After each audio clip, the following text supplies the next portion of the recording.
Good morning, good evening, and good night, everyone. This is your local, not-so-local chef here, and we're discussing the birthday cake video I made for my partner. Now, this isn't going to be so much of a recipe breakdown, as I feel like the process itself is fairly self-explanatory. If you would all like some sort of recipe, feel free to let me know, and maybe I can begin posting them over on the blog. So what I want to discuss first is some of the things that went wrong with the cake. Now, visually the cake was rather homemade looking, it didn't look very professional, edges didn't look very sharp. I'm not mad at it. It is my second time really baking a cake, and I tried to do something rather ambitious here with a tiered cake. However, the cake itself, the mix, made the cake too moist and soft to create like proper structured layers. I also only had one proper springform mold, as you saw in there. The other smaller layer, I used a stainless steel pan. So maybe some slightly smaller in diameter molds, but taller would have worked, because I feel like if I had gotten more height out of the cake itself, it would have been a little bit more visually impressive. And here with this issue is why we run into why most chefs work with ingredients from a relatively scratchy baseline.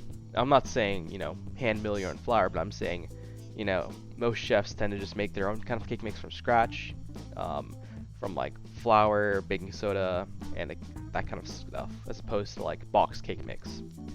I used box cake mix this time because, again, the whole concept was a little bit ambitious for what I wanted to do at the time, and I didn't want to add the extra complexity of trying to make my own mix from scratch and completely messing up on that regard.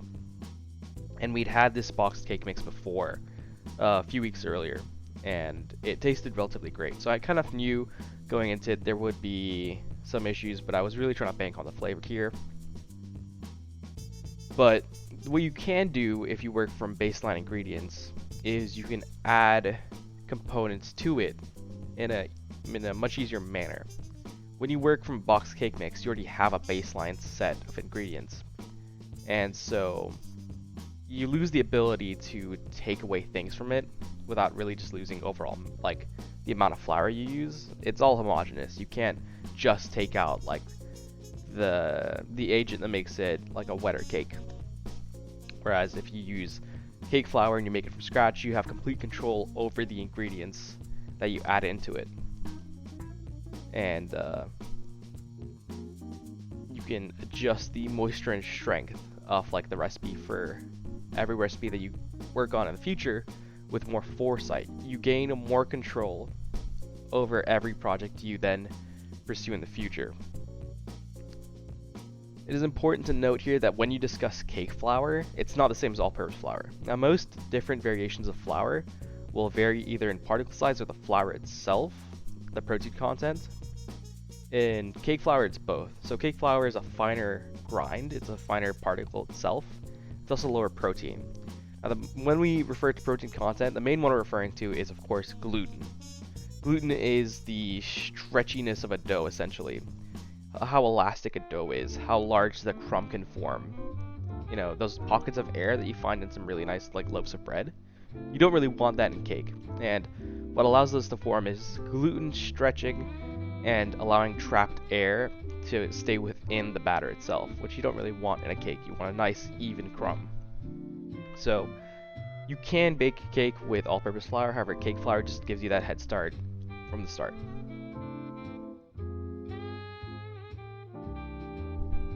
All-purpose flour tends to be a jack of all trades, master of none kind of flour.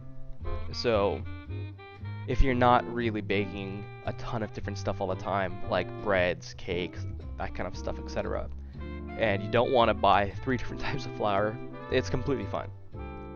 Just know that that's what you're working against. So you do want to be careful because you can overwork a cake batter a lot easier if you're using all-purpose flour. Now, we've discussed some of the things that went wrong with the cake, the lack of visual appeal to it, and then, where I kind of rushed it. I didn't give myself enough time to make a cake mix from scratch and experiment. But moving forward, what I really need to do next time is just wake up earlier, get more time in my day, maybe start recipe testing a week ahead.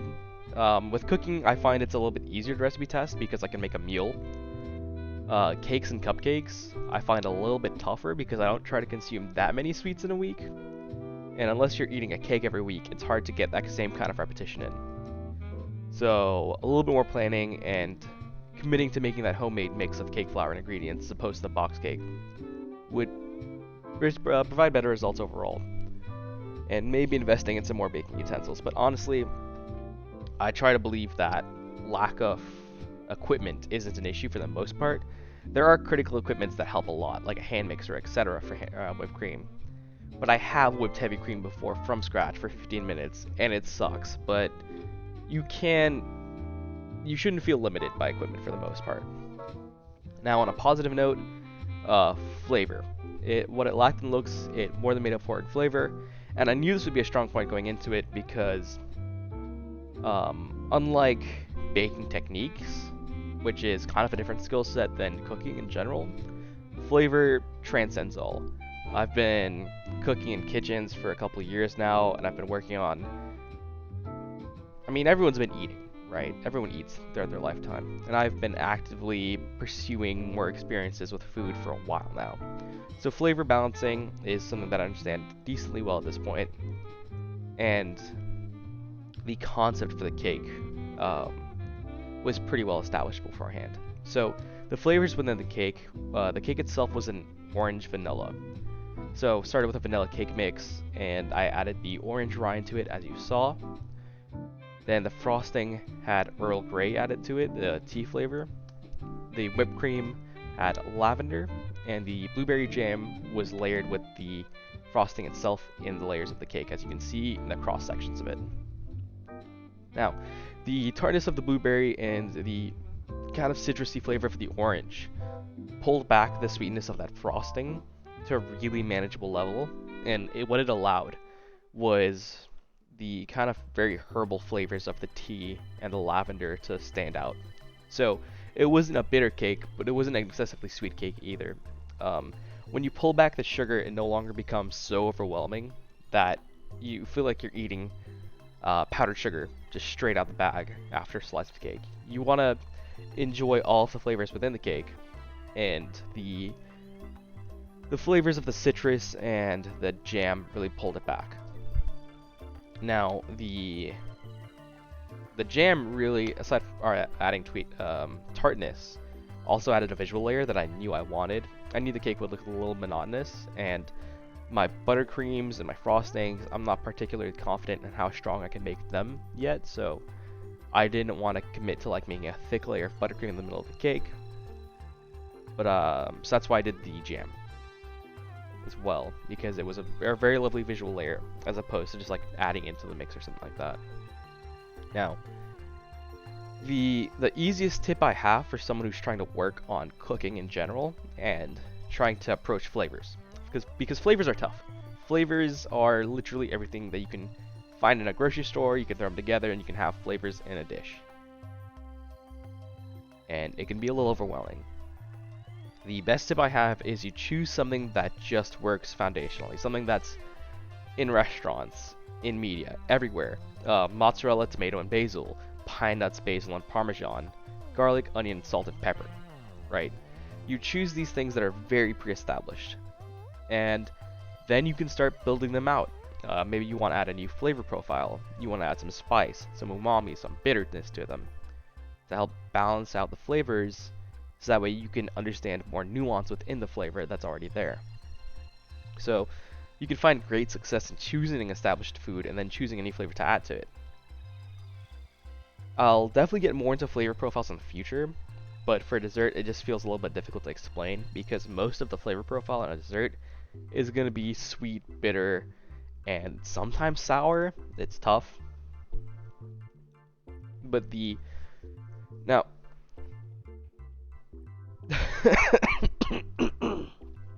now, one of the most important parts of a meal is the visuals. You know, they say you eat with your eyes before you even stick your fork into the meal. Now, like I mentioned before going into this, I kind of had a feeling it would line up, which is why you have to be prepared to be flexible. Now, it is important you go in with a vision, but you have to understand that execution may not always match. Now, if you're just beginning, your journey into cooking and baking or something like that, you can approach it kind of like I did, where I focused a lot more on the flavors and didn't bank too hard on the visuals working out. Now, because ultimately you still want a meal to be phenomenal tasting, even if it's a little visually uninspiring. What I really wanted to do was build a tall two-tiered cake, so it would have been quite a bit narrower, and it would have been tall enough because I wanted to get like edible flower petals and stack them along the side in a pattern. Now, pretty quickly when I pulled the cake out of the oven, I recognized it was not going to work. It was just way too short, and so that's when I changed the style to be much more of like a traditional kind of grocery store cake look. The whipped cream all around the edges, the design right in the center on the second tier, and stuff like that. If there's anything I've learned in my time, now admittedly, I don't have as much experience as a lot of the people that I work with. Some of these people, this is their career and has been for over a couple decades. I'm relatively new to the scene. However, I still have experience. And in that experience, I've learned it's better to immediately accept the results, regardless of what you wanted, what you desired. If something in food, in baking, and in life in general comes out in a way differently than you expected, it's better to recognize what that result was and begin working off of that.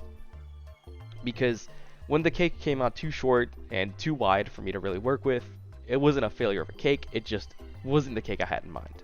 And you can still turn it into something that works, In the end, you'll still have something that you can be proud of, and growth is important, especially in these kinds of endeavors. You don't immediately just start cooking from scratch complex meals with multiple courses. There's stepping stones to it.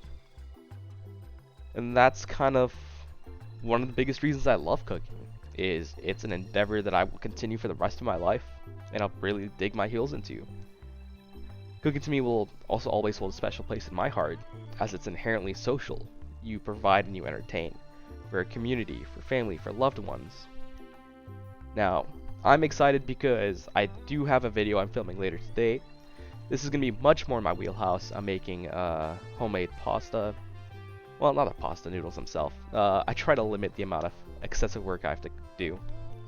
But I'll be doing a pasta video later today, so that'll be very fun. And I hope you all have a great day, a great evening, and a great night.